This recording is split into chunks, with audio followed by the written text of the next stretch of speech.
pemberantasan korupsi yang ternyata cuman omon-omon. Presiden Prabowo nggak tega.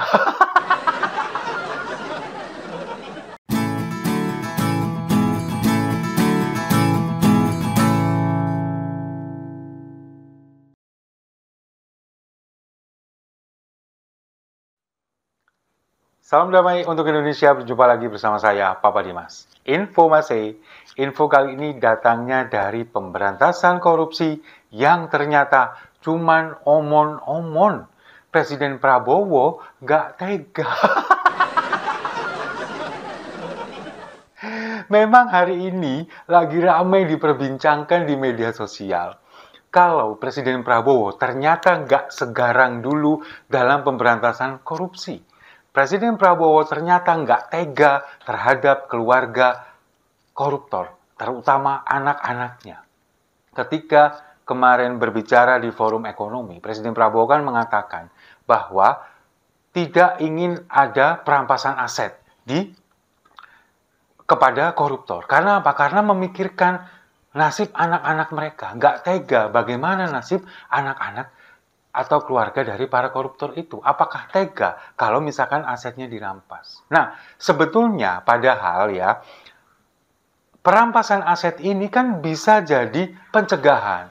Kalau misalkan memang sang calon koruptor ini memikirkan nasib anaknya, kalau dia tahu nanti misalkan dia melakukan ini dan kemudian asetnya dirampas, maka anak-anaknya, keluarganya pasti akan jatuh miskin, pasti akan terlantar. Nah, kalau misalkan itu terjadi, itu adalah resiko. Kalau misalkan itu nggak mau terjadi, ya jangan dilakukan, kan harusnya seperti itu. Sekarang, kalau misalkan Presiden Prabowo memikirkan nasib anak-anak para koruptor, lalu bagaimana nasib anak-anak di belahan Indonesia yang lain? Apalagi mereka yang ada di pelosok, mereka yang ada di perbatasan negara kita dengan negara lain, yang sampai saat ini pembangunannya nggak merata, dananya kemudian dikorupsi, mereka belum merasakan pendidikan yang layak, kesehatan yang layak, gara-gara dana yang harus disalurkan kepada mereka dikorupsi. Itu bagaimana? Apakah Presiden tidak memikirkan itu? Kenapa yang dipikirkan hanya nasib anak para koruptor? Kalau misalkan memang anak koruptor ini kemudian difikirkan nasibnya, harusnya ya sudahlah, kalau misalkan aset dari orang tuanya ini kemudian disita, anak-anaknya kan masih bisa sekolah. Makanya itulah fungsinya diberikan sekolah gratis, bukan makan gratis. Harusnya kan seperti itu. Nah, ini sangat amat tidak sesuai dengan apa yang disampaikan oleh Presiden Prabowo di beberapa tahun belakangan ini. Apalagi sekarang. Menko Hak Asasi Manusia Yusril Iza Mahendra mengatakan bahwa presiden kita itu tidak setuju dengan hukuman mati bagi para koruptor. Alasannya apa? Cukup kocak. Karena Presiden Prabowo ini adalah seorang negarawan yang mengedepankan sisi kemanusiaan. Apa hubungannya? Apa hubungannya seorang negarawan dengan hukuman mati? Sekarang begini, dulu ketika tahun 2011, Presiden Prabowo pernah berkoar-koar bahwa sangat amat mendukung hukuman mati bagi para koruptor. Lalu kemudian ketika Presiden Prabowo berkampanye untuk Pilpres 2014, bahkan beliau mengatakan, kalau saya diberikan mandat untuk memimpin negeri ini, saya akan kejar koruptor bahkan sampai ke Antartika. Itu yang disampaikan oleh Presiden Prabowo. Tapi sekarang faktanya, jangankan untuk mengejar para koruptor sampai ke Antartika, koruptornya dimasukkan ke kabinet merah putih. Coba sekarang kalau kita lihat, dari 7 orang Menko, ada 5 orang yang kita tahu mereka ini pernah menjadi tersangka kasus korupsi, lalu kemudian juga ada yang sampai saat ini masih terjerat kasus korupsi dan kasusnya belum selesai. Kita sebutkan saja, ada Budi Gunawan. Budi Gunawan ketika dulu masih menjabat sebagai polisi, ketika akan dicalonkan menjadi Kapolri menggantikan Jenderal Sutarman pada waktu itu, dia pernah ditersangkakan oleh KPK karena ada kasus korupsi. Lalu kemudian Menko HAM Yusril Iza Mahendra ketika zaman Presiden SBY pernah jadi tersangka kasus Sismin Bakum pada waktu itu. Lalu kemudian ada Erlangga Hartarto yang kemarin sempat diperiksa Kejaksaan Agung terkait impor minyak mentah, CPO. Lalu kemudian ada Zulkifli Hasan yang sempat juga ketika menjabat sebagai Menteri Perdagangan, lalu kemudian ada terkendala sedikit masalah impor gula dan beberapa kasus-kasus yang lain. Dan satu lagi, Menko yang pernah terjerat kasus korupsi dan sampai sekarang belum selesai, Caimin. Jadi dari 7 orang itu, Menko, cuma 2 orang yang tidak atau paling enggak belum tersangkut masalah korupsi, yakni Pratikno dan AHY. 5-5-nya ini semuanya sudah pernah dan pernah ada yang menjadi tersangka. Jangankan untuk memberantas korupsi, koruptornya dimasukkan ke dalam kabinet. Coba bayangkan, nggak segarang dulu, nggak segarang ketika kampanye Pilpres kemarin. Bahkan sekarang Presiden Prabowo memikirkan nasib anak para koruptor, tapi tidak mau memikirkan nasib anak-anak yang lain, yang harusnya mendapatkan haknya, anak-anak yang ada di pelosok, anak-anak yang ada di perbatasan, bahkan anak-anak Indonesia yang lainnya. Tidak difikirkan oleh Presiden Prabowo. Nah, lebih lucunya lagi, kemarin ketika Presiden Prabowo ada di Turki, kemudian berbicara di depan parlemen negara itu, dia mengatakan apa? Mengatakan bahwa saya sedang memimpin negara yang akan bertransformasi besar, yakni akan memberantas korupsi. Ternyata semuanya cuman omon-omon. Faktanya Presiden Prabowo sampai detik ini nggak tega untuk memberikan hukuman kepada koruptor.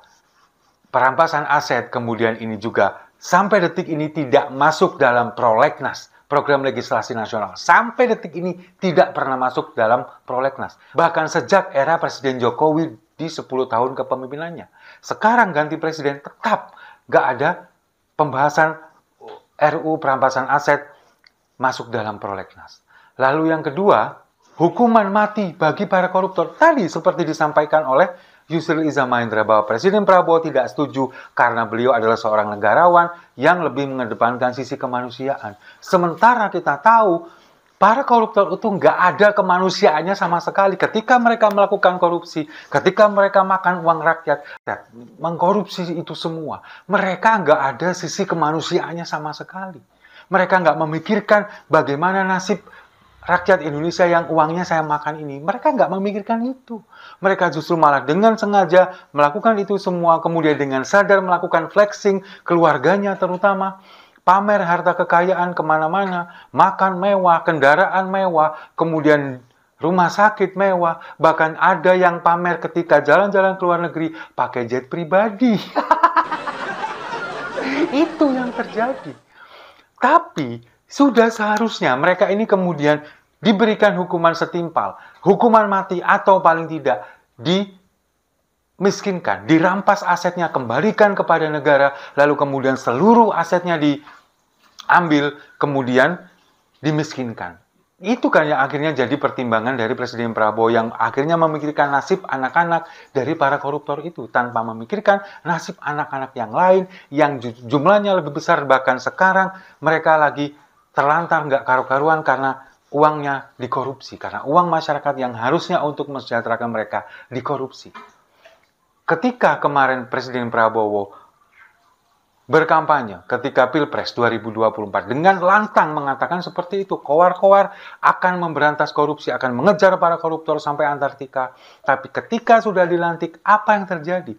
Justru dengan kalem, kemudian gak ada lagi menggertak, gak ada lagi kowar-kowar mengatakan bahwa suruh ngembalikan saja. Kalau misalkan takut, kembalikan ke istana, pelan-pelan diam-diam balikan ke rumah. Sampai seperti itu. Disuruh mengembalikan uangnya, kemudian orangnya nggak dihukum. Apakah itu setimpal? Enggak dong. Apakah kalau misalkan seorang pencuri ini kemudian dia ketahuan, lalu kemudian mengembalikan barang yang dicuri, kemudian dia bebas dari jerat hukum? Kan nggak seperti itu. Koruptor apalagi? Uang rakyat yang jumlahnya sangat amat besar, yang harusnya bisa mensejahterakan masyarakat Indonesia, justru malah mereka makan sendiri. Kalau misalkan dikembalikan, oke, harus dikembalikan. Miskinkan juga. Nah, sekarang kan ada usulan perampasan aset ini supaya tidak merugikan keluarga dari koruptor, ini maka asetnya harus dipisah antara aset dari hasil kerja sang koruptor itu sendiri atau dipisahkan dengan aset hasil dari korupsi. Itu yang harus dipisahkan. Ada usulan seperti itu, tapi itu kan sangat sulit. Karena apa? Karena harta atau mungkin sudah dirupakan atau kan dibentuk dalam sebuah aset, baik itu kendaraan, rumah, tanah, dan sebagainya, itu kan pasti semuanya udah nyampur. Akan susah memilah-milah mana yang ini hasil dari kerja beneran, mana ini yang hasil dari hasil korupsi. Kan juga susah. Ada usulan seperti itu, tapi memang nggak bisa, dilakukan seperti itu nggak bisa. Memang yang benar harusnya dimiskinkan semuanya, asetnya dirampas, diserahkan kepada negara seluruhnya. Mereka harus dimiskinkan. Karena apa? Karena sekali lagi, koruptor itu nggak takut sama Tuhan, bahkan koruptor itu nggak takut mati. Mereka itu takut miskin. Setuju ya? Kalau setuju, mari kita minum kopinya sama-sama.